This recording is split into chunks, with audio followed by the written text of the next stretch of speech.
What's going on, guys? Welcome back into the channel. Today I wanted to go over a run concept that will help your running game if used effectively and used properly within Madden. Now, this has been one of the more effective run concepts for a long time within the game. However, it is something that I feel like not a lot of players necessarily use to its full advantage because, number one, they may not understand how to properly use this run concept, and number two, there are not a lot of playbooks that have enough of this run concept within the game. Now, there are a lot of offenses in high school football, college football, the NFL, that run a ton of trap concept plays within their playbooks. This is actually a very common type of run play, but as you guys can see within my playbook here, whenever I click on the trap concept, there is only one play in the entire playbook that is the 0-1 trap. Now, this is by far, in my opinion, in Madden 21, the most effective running play. Now, I know that there are other running plays that if you have the right personnel, you have the right scheme and everything, are really effective. You know, things like stretch plays can be really effective if you have a good, fast, running back that can get to the outside and things of that nature. But the 0-1 trap, or any trap play for that matter, if used properly against the right defensive front, is going to be extremely effective for your offense because of the way that it affects both the offensive and the defensive line. Now, I'm going to first run this against a 4-3 wide 9, or I think it might have been a nickel wide 9, so that you can at least get an understanding of what's going to happen here with the offensive line. So we're going to run it one time through, and then we are going to slow motion the play so you guys can see exactly what's happening. Now, part of the reason that I believe that they do not have enough of these trap plays within the game is because of the fact that they are so effective within Madden. Now, they are effective within real life if run properly, but within Madden, you guys can see right here how effective a trap play can be. You guys can see the massive running lanes and the massive amount of open space that you get immediately off the ball with a trap play here in Madden. Now, this is obviously going against a wide defense, so it's kind of set up for failure, in order to show you guys exactly what's going on, but it is super effective. And so here's what's going on. Essentially, what is being done within a trap play is the offense is setting up a defensive lineman to be trapped, and that would be this defensive tackle / defensive end right here. This player, this interior defensive lineman, is being set up to be trapped. He is not being blocked by the man across from him. As you guys can see, neither the right tackle or the right guard decide to block this guy. And that is because they are setting him up to be pulled over by the other guard and trapped.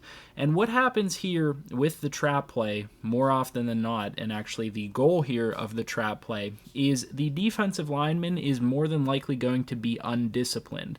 It's not very often that an interior defensive lineman gets a free shot into the backfield to try to make a play and try to disrupt things. And so oftentimes they come further upfield than they should. They are undisciplined. They don't sit there in their gap. Like, realistically speaking, if he is being disciplined the way that he is supposed to be, he should be closing down right there, sitting in that gap, and coming over and basically prepared to put a hand on this guard that's pulling over to hit him, and, basically setting up to prevent that run from going right off that guard's butt. So the general concept here is that we are trapping a defensive lineman, and you guys can see the amount of space that this generates even with the tiniest of chip blocks on that defensive lineman. This generates a ton of space because of the way that this play is run. However, what you have to understand in running this play is that you have to be able to set up to actually trap somebody. Now, the best way to actually trap a defensive lineman is exactly what you see right here. You want the guard that is pulling to be pulling to a 3-technique defensive lineman. Now in my schooling in terms of learning defensive lineman techniques, this defensive lineman is in a 3-technique. If I tried to flip this and we tried to pull the guard to a 1-technique, the guy that is lined up essentially off the outside shoulder of the center, you're not going to have time to get that block going, and I'll try to demonstrate that here for you guys in a second. Now, whenever we run this replay right here, you guys will see that the trap doesn't quite work the way that it would if you were trying to trap the 3 technique. Now, the standard method is to try to trap that 3 technique defensive lineman. You're looking to try to trap this guy. But if you decide to run it the other way, then the offensive line and the blocking scheme has to make a determination of whether it makes sense to block the 1 technique or the man rushing outside of the offensive tackle. And so what ends up happening here a lot of times is the blocking gets confused. And you can see here the offensive lineman is looking at that interior defensive lineman to potentially block him, but he's also looking to potentially block this defensive end. Now, obviously, we get a couple yards here on this play. This offensive line is pretty good, and they do a good job of blocking this play. However, a lot of times you're not going to find success if you don't run this against the 3 technique within the defensive side of the ball. That's kind of what you're looking at. You're looking to run it against this guy right here that is outside, because it gives your guard time to pull over, but it is kind of the ideal block because it is not somebody that is too far away that they can't get to them like the edge rusher is there. It takes much longer for the guard to pull over and get all the way over here to the defensive end. And they're also not too close that it's going to create problems where he can't just come around and block that guy immediately. And so as you guys can see here, if he tried to pull around and number 63 just went past that 1 technique right there, if the guard tried to just slip past this man, he would be in the backfield blowing up the block before the left guard ever had a chance to get over here and block him. And so it kind of confuses the scheme a little bit. Now obviously there is a running lane there, and there's a good opportunity there to get some yardage. But again, that is just reiterating the point of how good this play is and how good this run concept is, because even when it's not done to the most effective part of the field, when it's not done to its full effect, it will still get you yardage. And it's because of the way Madden works with players pulling and players getting downfield. If you have guys that can effectively go up and block a linebacker like you see with number 76 and 79 and get a little bit of an impact block on them, you're going to have a good time running the trap play, because all you need is for these guys to get this little chip on these linebackers that creates just enough space, and your halfback will be able to get 4 or 5 yards on that play pretty much every time. I wanted to show you guys once again a good example of what I recommend not doing with the trap play. This trap play is going to be going to the left, not blocking the 3 technique, not blocking where it should be going. It should be going to the right here. Instead, it's going to go to the left, and if you try to run this play to the left, it's going to get blown up. You guys can see right here, defensive end slips inside, or rather, defensive tackle slips inside of the man that's trying to block him because the guard is vacating that area. That's a tough block for that right tackle to make, as you guys can see, because this guard, this is what you have to consider, this guard is pulling. If you're trying to run this ball inside, that's a really hard block for that tackle to make, and the other guard, or rather I should say the center, is just bypassing that man. He should be getting a hand on him, but he's just running straight past him, and that's because of Madden's blocking schemes acting weird. And so it is extremely important for you guys to know to run this to the 3 technique if it is available for you.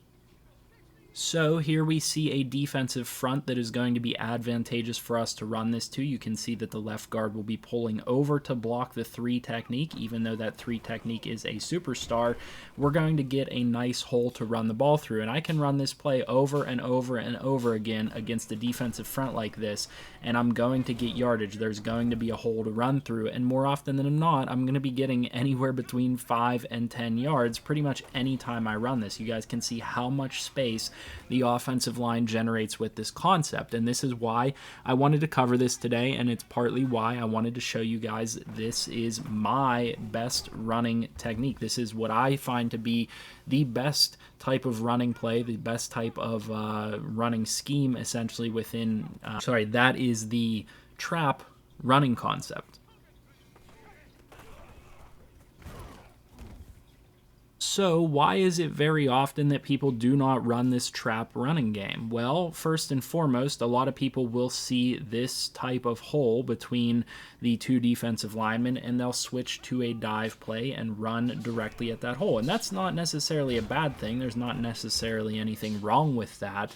But a lot of people, I feel like, do not necessarily understand the concept of a trap run and what's trying to go on there. And you guys can now see what we're trying to do with a trap play and how it operates and how you can take advantage of it. So generally speaking, like I said, you want to run it to the 3 technique. Try to work it out yourself against different defensive fronts and things that the defense is going to show you, and you'll get a good feel of when you can run this play and when you can't run this play, because you don't always have to run it to the 3 technique. You can run it to the 1 technique side. I could run it to left or right depending on what I'm seeing with the opposing defense, but it takes learning it and experiencing it and using it to get to understand how to run this effectively.